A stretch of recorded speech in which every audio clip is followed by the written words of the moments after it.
If you ride a bike, you belong in the gravel lot.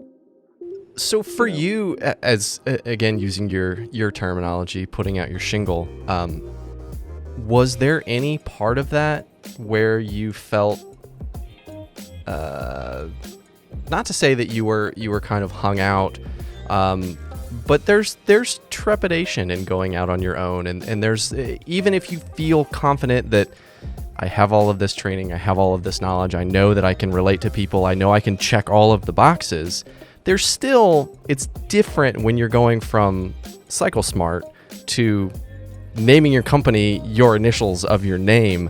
It's a big difference that everything about the branding, everything about the experience relates directly back linearly up to you. So was there anything in that process that the laying down at bed and you wake up in the middle of the night and you're like, oh my God, I forgot this, or oh my God, like this is, having the heart palpitations of like Doug and I were last night of not being able to fall asleep because your mind is racing thinking of all the things that are going to break.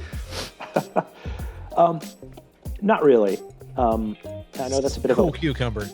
No, it's not that at all. It's therapy. Just suppress it down and wait until you're 70 and it just pops. That's not therapy, John. That's the opposite of therapy. That's how you put things. Somebody that is ripe for therapy. That is therapy fertilizer is what that is. That's right. Correct. That's right. No, I've been fortunate to lead a very privileged life. I mean, you look at me, I had a good upbringing. I got to go to great schools. I've always had a safety net. And I've had periods in my life where, I made like $4,000 a year and I was eating day-old bagels from the Brugger's across the street. And I had an apartment where the rent was $150 a month and I had to take the bus an hour each way to my job. And so I lived through those times.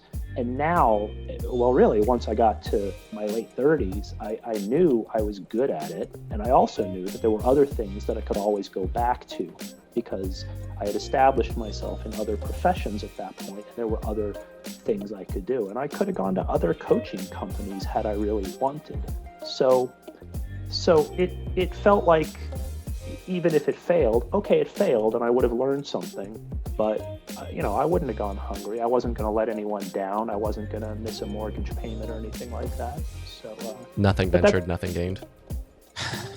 Yeah, but again, that's the privilege of my life and who I am in America, personified. I think that is enormous because we don't hear this enough. It is enormous, and kudos to you and thank you for recognizing that. All three of us on this call, right? We are the people who are more privileged than everyone to take these risks. And that doesn't, we're not comparing bank accounts or any of that nonsense. We are just three white dudes, and we all have the opportunity to strike out and do these things on our own and have less risk. It is not as challenging for us to do it because of the space we're in. And thank you for recognizing that, because I think that goes untalked about by us.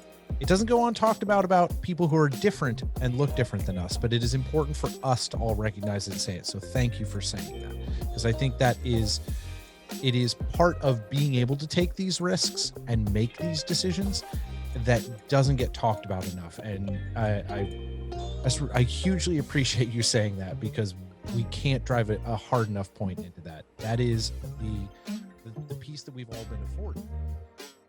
Catch new episodes of The Gravel Lot every Thursday on all major podcast platforms. Or watch live every Tuesday night at 6:30 p.m. Eastern Standard Time on Facebook, Twitch, and YouTube.